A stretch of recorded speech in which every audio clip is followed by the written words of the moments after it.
Reporter breaking. Kozhikode car കത്തി ഗർഭിണി മരിച്ചതിൽ ദുരൂഹത.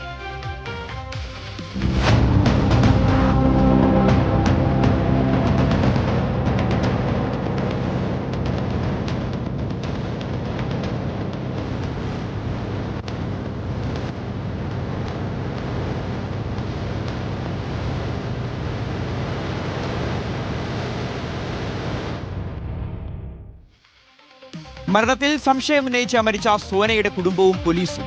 സോനയും ഭർത്താവ് രജിൻലാലും തമ്മിൽ പ്രശ്നങ്ങളുണ്ടായിരുന്നുവെന്നും തീപിടുത്തമുണ്ടായ സാഹചര്യം ദുരൂഹത വർദ്ധിപ്പിക്കുന്നുണ്ട് എന്നും സോനയുടെ അമ്മാവൻ സത്യൻ റിപ്പോർട്ടറിനോട് പറഞ്ഞു. സമഗ്രമായ അന്വേഷണം വേണമെന്നും കുടുംബം ആവശ്യപ്പെടുകയാണ്. കാറിന്റെ ഉൾവശം മാത്രം കത്തിയതിൽ പോലീസും ദുരൂഹത സംശയിക്കുന്നുണ്ട്. തീപിടിക്കാൻ സഹായിക്കുന്ന എന്തോ ഒരു വസ്തു കാറിനകത്തുണ്ടായിരുന്നുവെന്നാണ് സംശയം. ഫോറൻസിക് ഫലം വന്നാൽ മാത്രമേ ഇക്കാര്യത്തിൽ ദുരൂഹത നീങ്ങൂ എന്നും പോലീസ് പറയുന്നു. പ്രശ്നം ചെറിയ തോതിലുണ്ട്. അതെന്ന് വെച്ചാൽ വിവാഹം അങ്ങനെ നടന്നതാണ്. അവർ ആദ്യം സ്നേഹിച്ച് നേരെ രണ്ടാമത് ഇവള് വേറെ കല്യാണം ആലോചിച്ച് അതിനുശേഷം ഇവള് മരിക്കാനൊക്കെ പോയ ശേഷം രണ്ടാമത് കേസായരെ പറഞ്ഞ് ഞാൻ കല്യാണം കഴിക്കാം എന്ന് പറഞ്ഞ് അങ്ങനെ കല്യാണം കഴിച്ചതാണ്. ഈ കാറിൻ്റെ മുന്നിലെ ബോഡിയോ കേക്കിലെ ഭാഗമോ ഒന്നും ആയിട്ടില്ല. ഈ ഉൾഭാഗം കംപ്ലീറ്റ് കത്തി നശിച്ചു. അങ്ങനെയാണെങ്കിൽ ഷോർട്ട് സർക്യൂട്ടാണെങ്കിൽ മുൻഭാഗത്തിൻ്റെ എൻജിൻ ഭാഗം പൊട്ടിത്തെറിക്കണ്ടല്ലോ, അത് സംഭവിച്ചിട്ടില്ലല്ലോ. അതാണ് മെയിൻ ഒരു സംശയം. സത്യത്തിൽ ഇവള് ഉറങ്ങിപ്പോയതാണോ അല്ലെ ഉറക്കിയതാണോ ഒന്നും തിരിയുന്നില്ല. അങ്ങനെ സംഭവിക്കുകയാണെങ്കിൽ ഇങ്ങനെ കത്തും എന്തെങ്കിലും ഒരു പടച്ച് കളിക്കുകയല്ലേ, മങ്ങിപ്പോയത് സംഭവിക്കില്ലല്ലോ. ഇവിടെ അമ്മേൻ്റെ അനിയത്തിൻ്റെ മോളോട് പറഞ്ഞിട്ടുണ്ട് വിഷമങ്ങളൊക്കെ, അടുത്ത വിഷമങ്ങളൊക്കെ, അവൻ്റെ വിഷമങ്ങളൊക്കെ, അവനൊക്കെ ശല്യം ചെയ്യുന്ന കാര്യങ്ങളൊക്കെ പറഞ്ഞിട്ടുണ്ട്. അഭിജിത്ത് മുഴക്കുന്നുണ്ട് വിവരങ്ങൾ നൽകാൻ. അഭിജിത്ത്, ഈ വാർത്ത നമ്മൾ പ്രേക്ഷകരിലേക്ക് അല്പ ദിവസം മുമ്പ് എത്തിച്ചതാണ്. അപ്പോൾ വലിയ വേദന മനസ്സിൽ തോന്നിയിരുന്നു.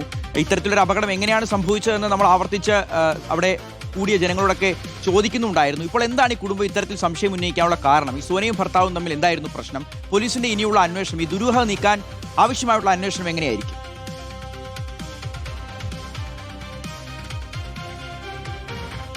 വെള്ളിയാഴ്ച രാത്രി 9 മണിക്കാണ് ഈ അപകടം ഉണ്ടാകുന്നത്. നാടിനെ നടുക്കിയ സംഭവം എന്ന് തന്നെ പറയാം. സോനയും ഭർത്താവ് രജിൻലാലും കാറിൽ സഞ്ചരിക്കുകയായിരുന്നു. അതിനിടയിലാണ് തീപിടുത്തം ഉണ്ടാകുന്നതും അങ്ങനെ 6 മാസം ഗർഭിണിയായ സോന വെന്തു മരിക്കുന്നതും. ഈ ഭർത്താവ് രജിൻലാൽ പുറത്തേക്ക് ചാടിയിറങ്ങി പിന്നീട് അദ്ദേഹത്തെ ആശുപത്രിയിൽ എത്തിക്കുകയായിരുന്നു. നിലവിൽ ഇപ്പോൾ 60% പൊള്ളലേറ്റ് രജിൻലാൽ ആശുപത്രിയിൽ കഴിയുകയുമാണ്. ഇതിനിടയിലാണ് ഈ സംഭവത്തിൽ ഒരു ദുരൂഹതയുണ്ട് എന്നുള്ള ആരോപണവുമായി സോനയുടെ കുടുംബാംഗങ്ങൾ രംഗത്തെത്തുന്നത്.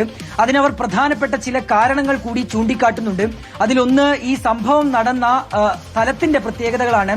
ഈ ഒരു തോട്ടിന് സമീപത്ത് ഒരു വെള്ളമുണ്ടാകുന്ന ഒരു സ്ഥലത്ത് വെച്ച് തന്നെ ഈ അപകടം നടക്കുന്നു. രജിൻലാലിന് പെട്ടെന്ന് തന്നെ പുറത്തിറങ്ങാൻ കഴിയുന്നു. അതേസമയം സോന പുറകുവശത്താണ് ഉറങ്ങിയിരുന്നത്. എന്തുകൊണ്ടാണ് സോന പുറകിലിരുന്നത് തുടങ്ങിയ ചോദ്യങ്ങളാണ് സോനയുടെ അമ്മാവനായ സത്യൻ ചോദിക്കുന്നത്. ഒപ്പം തന്നെ കാറിന്റെ ഉൾവശത്ത് മാത്രമാണ് തീ പിടിച്ചിട്ടുള്ളത്. ഷോർട്ട് സർക്യൂട്ട് ആണ് എങ്കിൽ എഞ്ചിൻ ഭാഗത്ത് തീ ഉണ്ടാകില്ലേ എന്നൊക്കെയുള്ള ചോദ്യങ്ങളും അദ്ദേഹം ഒരു സംശയമായി മുന്നോട്ട് വെക്കുകയും